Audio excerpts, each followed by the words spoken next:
कई बार कुछ बीमारियों का इलाज दवाइयों से ना होकर ऑपरेशन द्वारा किया जाता है, जिसमें मेजॉरिटी ऑफ पेशेंट्स को बहुत लाभ मिलता है। लेकिन कुछ परसेंटेज ऑफ पेशेंट्स में पेन लंबा रह जाता है। तो आज बात हम करते हैं इसी दर्द के बारे में जो ऑपरेशन के नॉर्मल हीलिंग प्रोसेस से आगे बढ़कर लंबा चलता है और 3 महीने से ज़्यादा पुराना होता है। उसे हम कहते हैं क्रॉनिक पोस्ट सर्जिकल पेन।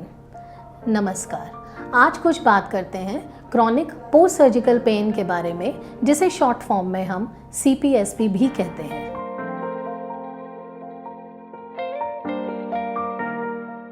अब हम बात करते हैं क्रॉनिक पोस्ट सर्जिकल पेन के रिस्क फैक्टर्स के बारे में।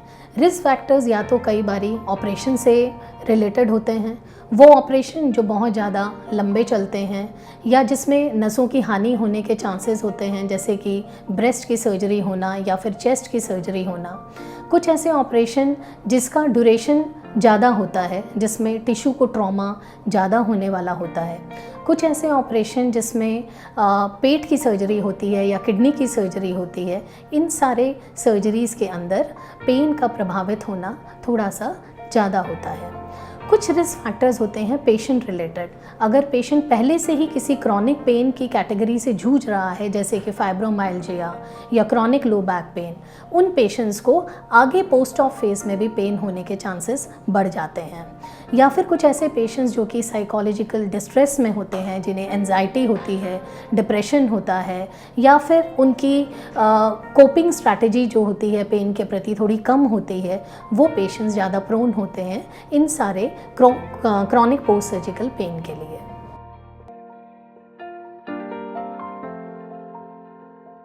अब हम बात करते हैं कि कैसे हम इसको प्रिवेंट कर सकते हैं। प्रिवेंशन के लिए कुछ दवाइयाँ होती हैं, जैसे कि गाबापेंटिन, जिसको 3 से 1 हफ्ता देने से पहले कुछ ऐसी सर्जरीज़ जिसमें नसों की हानि ज़्यादा होती है, जो कि न्यूरोपैथिक पेन होने में कन्वर्ट हो जाती है, उसमें गाबापेंटिन मदद करती है, जैसे कि क्रॉनिक स्पाइन की कोई भी सर्जरी होना। ऐसे ही एक दवाई है प्रीगाबालिन, जो कि क्रॉनिक कार्डियक सर्जरीज़ में या फिर जो नी ट्रांसप्लांट की सर्जरी होती है उसमें मदद करती है। और तीसरा अहम कारण है एक मल्टी डिसिप्लिनरी अप्रोच रखना। शुरू से ही पेशेंट को फिजियोथेरेपी, रिहैबिलिटेशन और साइकोथेरेपी पे प्रमोट कराना एक इन सारे पेन को अपने आप में प्रिवेंशन का काम करता है।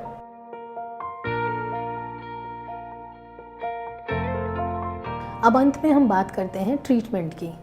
ट्रीटमेंट हम किस प्रकार से कर सकते हैं क्रॉनिक पोस्ट सर्जिकल पेन का। अगर हम इस बात को समझें कि एक्यूट फेज़ में ही, उस एक इमीडिएटली पोस्ट ऑफ फेज़ में ही जब ऑपरेशन हुआ है, उसके 1 हफ्ते 10 दिन के अंदर ही अगर हम मरीज को दर्द ना होने दें, उसके दर्द का हमेशा ध्यान रखें, तो वो पेन कभी भी एक्यूट से क्रॉनिक फेज़ में नहीं जाता है, मतलब कि जल्दी ठीक हो जाता है। दूसरी चीज़, बहुत सारी मल्टी मोडल एनाल्जेसिक टेक्निक्स होती हैं आज तक, जिसे हम यूज़ कर सकते हैं, जैसे कि रीजनल टेक्निक, ब्लॉक्स लगाना और पेशेंट को ऐसी दवाइयाँ देना जैसे गाबापेंटिनॉइड्स और प्रीगाबालिन, जिससे हम नसों की हानि और उनकी इंजरी और इंसल्ट को रोक सकते हैं। तो आज मैं आपसे अंत में यही कहूँगी कि क्रॉनिक पोस्ट सर्जिकल पेन अगर आपके किसी भी परिजन को या बहुत ऑपरेशन के बाद अगर वो दर्द से जूझ रहे हैं, तो वो रामाकृष्णा आके हमारे पेन क्लिनिक में हमसे संपर्क कर सकते हैं। धन्यवाद।